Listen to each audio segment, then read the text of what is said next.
ನಮಸ್ಕಾರ ನ್ಯೂಸ್ 26 ಗೆ ಸ್ವಾಗತ. But you must agree that I have a good voice. Yeah? Okay. Okay, so you guys would have attended many press conferences so far in your professional career.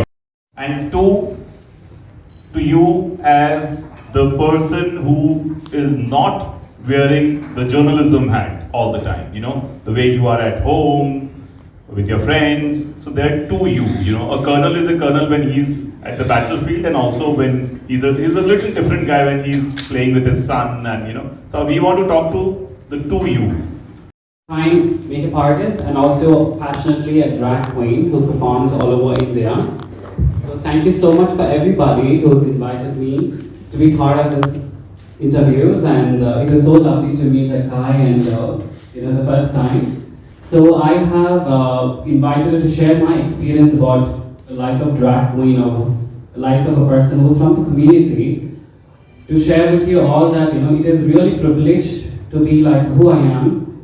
I know it is a lot of challenging that we face in today, and of course the struggle that we come up and we grow every day, and standing for who we are and receiving a lot of supporters and a lot of help from the society right now. It is really a big thing. And we really appreciate you all for that.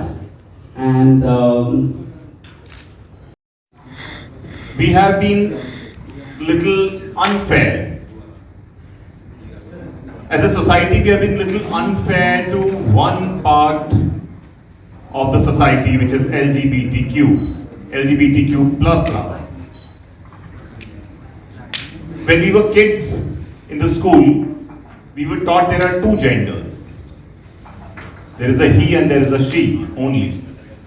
We were never taught that there are human beings who exist with us in the same city, on the same planet, who breathe the same way I do and you do. We were never taught this.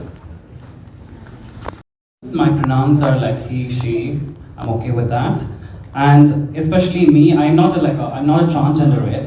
So whenever I do a drag shows, I have to be like a clean shaven, and I have leftover makeups with me, and I'll be always traveling a lot of places, especially as Deepthi mentioned, the airport lines and any kind of a queues that I go in. I always have, they will be always like confused that, which line they have to send me, where I feel like really like, should I go in a female line, should I go in a male line? When I stand in the male line, they always like confused, like, you shouldn't be standing there, you should be going there. But am I actually supposed to go there? Like, that is always have these issues. I think they have to really come up with something, the inclusivity, and where we all can be included without any kind of a fear of going in any kind of places like that. They're always confusing about which side I have to go. So there are many places, hotels and movie theaters, airports and all that, to make a little inclusive for making separate restrooms for transgender community, so that they can free to go those areas. And yeah, so just we want everyone to provide those things.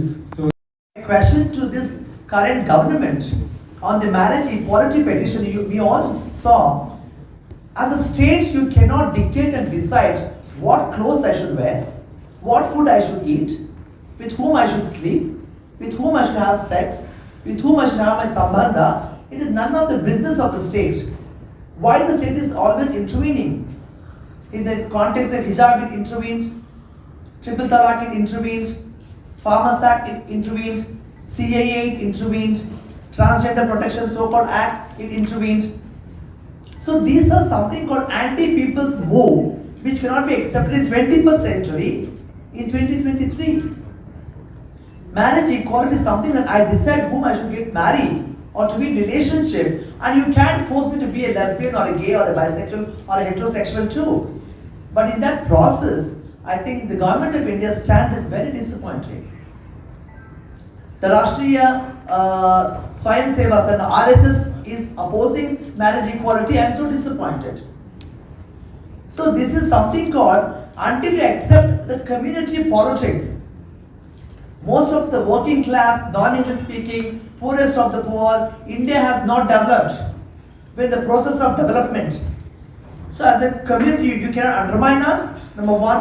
Second thing is also about taking a stand before the Supreme Court Constitutional Bench on marriage equality, ವಿವಾಹ ಕಾಯ್ದೆಗೆ ಸಂಬಂಧಪಟ್ಟಂಗೆ ಏನು ಭಾರತ ಸರ್ಕಾರ ಅಷ್ಟು ಒಂದು ನಮ್ಮ ವಿರುದ್ಧವಾಗಿ supreme court ಇದು ಮಂಡನೆ ಮಾಡಿದೆಯೋ ಅದಕ್ಕೆ ನಮ್ದು ವಿರೋಧ ಇದೆ. ನೀವು ಅದು ಸುಪ್ರೀಂ ಕೋರ್ಟ್ ಅಲ್ಲಿ ಅವ್ರು ಹೇಳ್ತಾರೆ, Bharat cannot accept this notion of marriage between same sexual gender or sex or transgender community. My question is why? ಇವತ್ತಿನ ಕಾರ್ಯಕ್ರಮ ಎಷ್ಟು ಜೂನ್ 28ನೇ ತಾರೀಕು ಪ್ರೈಡ್ ಡೇ ಅಂತ ಸೆಲೆಬ್ರೇಷನ್ನ ವಿಶ್ವಾದ್ಯಂತ ಮಾಡ್ತೀವಿ.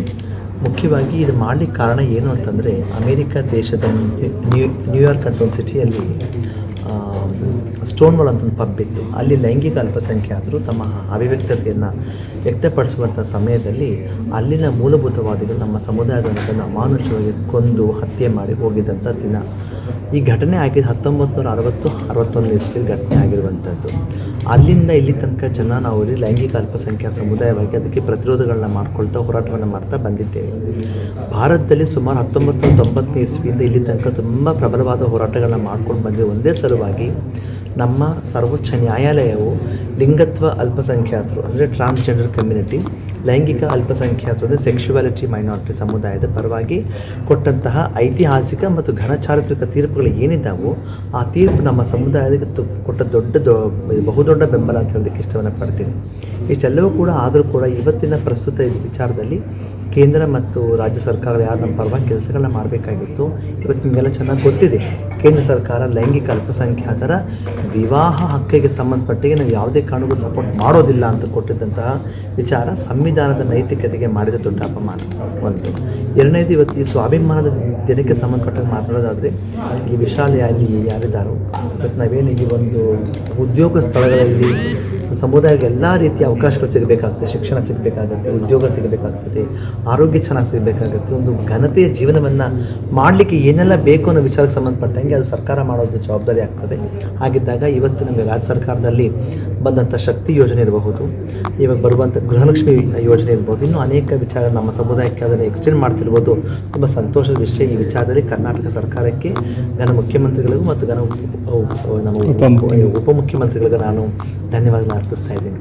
ಸೊ ಇವತ್ತು ನಾವು ಸೇರೋ ಉದ್ದೇಶ, ಹೀಗೆ ಬಂದು ಬಿಯಾನ್ಸೆ ಅಂತ ಹೇಳಿ, ಇವ್ರು ಬಂದು ನಮ್ಮ ಮಾಧವ್ ಅಂತೇಳಿ ಎಲ್ಲರೂ ಕೂಡ ನಮ್ಮ ಸಮುದಾಯ ತಮ್ಮಂಥ ಸಲಿಂಗಕಾಮಿ ಗಂಡಸು ಅಂತ ಗುರುತಿಸ್ಕೊಳ್ತಾರೆ, ಇವ್ರು ತಮ್ಮಂಥ ಡ್ರ್ಯಾಕ್ವಿನ್ ಅಂತ ಗುರುತಿಸ್ಕೊಳ್ತು. ನಮ್ಮ ಸಮುದಾಯ ಒಂದು ವೈವಿಧ್ಯತೆ ಆಗಿದೆ.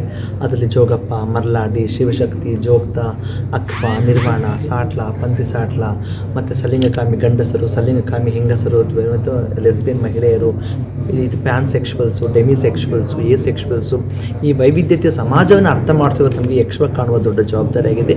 ಈ ಮೂಲಕ ನಾನು ಮಾಧ್ಯಮದ ಮೂಲಕ ಏನು ಕೇಳ್ತಾ ಇದ್ದೆ ಅಂತಂದರೆ, 2017 ಇಸ್ವಿಯಲ್ಲಿ ಲಿಂಗತ್ವ ಅಲ್ಪಸಂಖ್ಯಾತ ಸಮುದಾಯದ ರಾಜ್ಯ ನೀತಿಯನ್ನು ಇದೆ ಸಿದ್ದರಾಮಯ್ಯ ಸರ್ಕಾರದ, ಅದು ಕ್ಯಾಬಿನೆಟಲ್ಲಿ ಅಕ್ಸೆಪ್ಟ್ ಮಾಡಿದ್ದು, ಅದನ್ನು ಇಂಪ್ಲಿಮೆಂಟ್ ಮಾಡಬೇಕು ನಮ್ಮ ಸಮುದಾಯಕ್ಕೆ definitely.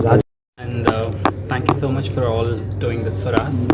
Yes, and we are so proud for who we are and standing here today, and keep supporting us.